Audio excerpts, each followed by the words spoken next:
The Biden administration has revealed it's already working closely with the Albanese government to counter China's growing influence in the Indo-Pacific. In a broad-ranging interview about Beijing's dominance in the Australian alliance, US State Department Counsellor Derek Chollet spoke with our Washington correspondent, Annalise Nielsen. Well, first I should say that the Prime Minister's visit to Madrid alongside the Prime Minister of Japan, President of Korea, Prime Minister of New Zealand is historic. The first time that we've had those Indo-Pacific partners and allies meeting at the leader level with our NATO allies. And I think it's a testament to the tremendous progress we've made in bringing together this broader alliance. And it's a testament to the shared perspectives we have on the security concerns in the world, as well as the hopes and opportunities that we see for greater security cooperation. Look, it's quite clear that we need to stand together to send a clear message to Russia that its actions are unacceptable, that they're going to need to pay a price for those actions. They are paying a price. They need to continue to pay a price. We're seeing that brutality only grow, unfortunately, every day in terms of what they are doing to Ukraine. So I expect that at the NATO summit, our NATO allies, alongside our partners from Australia, Japan, Korea, and New Zealand, will send a very clear message of support for Ukraine and condemnation and punishment for Russia. What we're seeing in Europe cannot be repeated anywhere else. We're already seeing a bit of a diplomatic reset between Australia and China. This has been a priority of the new government coming in after years of a diplomatic freeze. What's the perspective from Washington on this? We see very hawkish behaviour towards China on the Hill. Is this seen as a positive? Well, it's very critical for the United States to be successful in terms of our approach to the PRC, is that we're working in conjunction with our partners and allies. Secretary Blinken several weeks ago gave a speech here in Washington outlining the Biden administration's approach to the PRC, making very clear that we see the PRC as the country in the world today that has both the capability and the intent to try to remake the world order. And in response to that, we need to stand strong with our allies and partners. We need to invest in ourselves here at home to be able to compete with the PRC. We're not asking nations around the world to make a choice. We're trying to give them a choice between engaging with the PRC and deepening their engagement with us. We, the United States, have engagement with the PRC on a range of issues.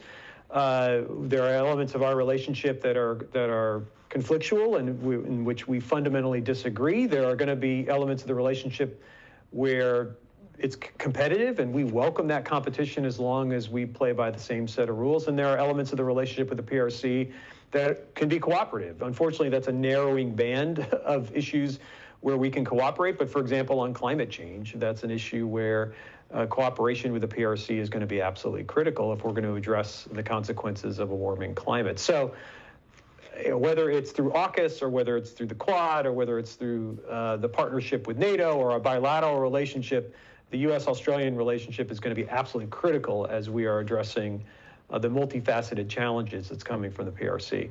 And one of those challenges has been the international treatment of Taiwan, in particular the Pacific Economic Framework. We saw a bipartisan group of senators saying that Taiwan should be included in that, not put in a separate dialogue. What's your response to that? Well, we have, of course, a very strong unofficial relationship with Taiwan, and we've worked to deepen that partnership over the last year and a half. U.S. policy on Taiwan has not changed. Secretary Blinken made that very, very clear in his speech. We adhere to the 3 communiques, the 6 assurances, and the Taiwan Relations Act, and we do not support Taiwan's independence. That said, we have a very, very important set of relationships with Taiwan, economic relationship, military relationship. We have embarked on a ambitious set of trade talks with Taiwan, and we look forward to advancing those further. And in the meantime, in parallel to that, of course, is we are looking forward to developing IPEF, the Indo-Pacific Economic Framework.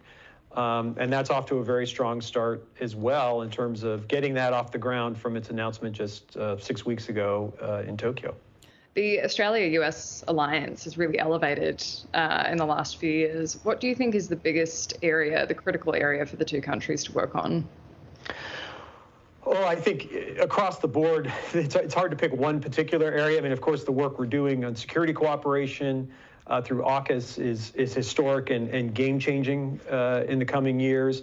Our economic cooperation is deep, and our work together diplomatically in the region, whether it's addressing our shared concerns about the PRC's behavior in the Pacific Islands and its efforts to try to gain a foothold there, or more broadly in the region, or the work that we're doing together in the coming days in Madrid to address shared security challenges across the transatlantic space and more globally.